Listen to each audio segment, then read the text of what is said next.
Bonjour à tous et bienvenue pour la matinale du mercredi 1er juin 2022 que nous débutons au Cameroun.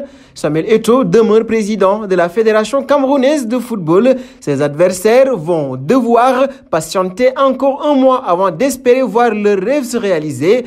En effet, attendu ce mardi, le verdict du tribunal arbitral du sport a été reporté au 30 juin, renseigne le site Camfoot, en raison de l'absence de maître Delphine Deshnorocha, conseillère en charge de la présente procédure, a informé les différentes parties. Maître Andrea Sherpa Vimernan, conseillère au TAS, c'est pourtant ce 31 mai que le tribunal arbitral du sport devait donner son verdict dans l'affaire opposant Pierre Ndili et consorts à la Fédération camerounaise de football et du Cameroun. Un saut au Mali, convoqué par Eric Schell pour affronter le Congo et le Soudan du Sud à l'occasion des 2 premières journées des éliminatoires de la CAN 2023. Abdoulaye Diaby, Massadio Aïdara et Adama Traoré ne pourront pas répondre à l'appel. Les 2 premiers ont déclaré forfait alors que le 3e sera absent pour des raisons personnelles. Pour les remplacer, le sélectionneur des Aigles a appelé 3 jours en renfort. Attaquant du SV Ried en Autriche,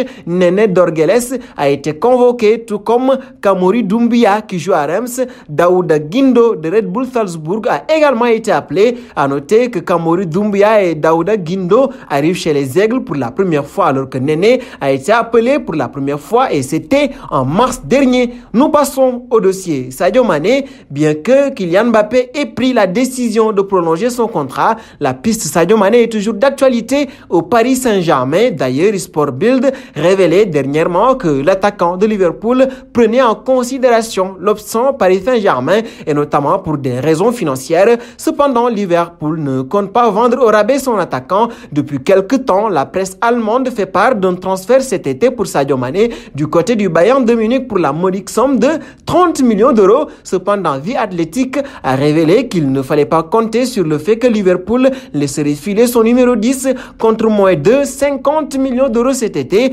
D'ailleurs, l'option de laisser partir Sadio Mané libre de tout contrat à l'été 2023 serait envisagée par le comité de direction de Liverpool. Le ton est donné. Le PSG connaît donc le prix pour le transfert de Sadio Mané. Un pas auprès de la Fédération française de football, murée dans le silence depuis plus de 72 heures. La Fédération française de football a enfin réagi après les incidents survenus samedi dernier lors de la finale de la Ligue des Champions au Stade de France.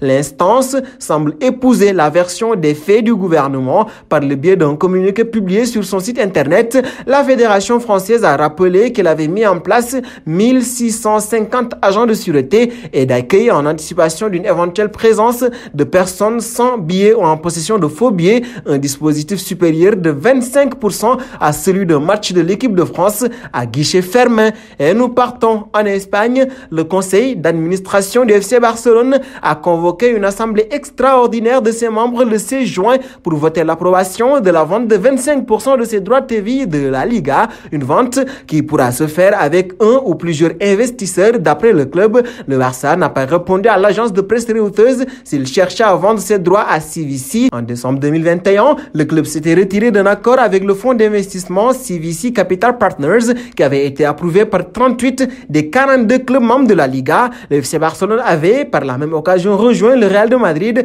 et l'Athletic Bilbao dans leur action en justice contre la Liga au sujet de cet accord financier. Nous allons d'ailleurs terminer du côté de l'Espagne avec le dossier Tchouaméni. Il va bel et bien quitter l'AS Monaco cet été. Le milieu de terrain le plus populaire du moment sur la planète football fait tourner les têtes et notamment celle du Real de Madrid en pôle pour recueillir le milieu français. Selon les informations de nos confrères de la version britannique de 90 minutes, le transfert de Tchouaméni devrait s'accélérer dans les prochaines heures. Le Real de Madrid ayant quasiment bouclé un accord avec l'AS Monaco dans le cadre d'un transfert qui devrait s'élever à plus de 82 millions d'euros. Une manne financière rêvée pour l'AS Monaco qui devra passer par les tours préliminaires pour se qualifier pour la prochaine Ligue des Champions. Et nous arrivons au terme de cette matinale du mercredi que nous allons boucler avec la question du jour.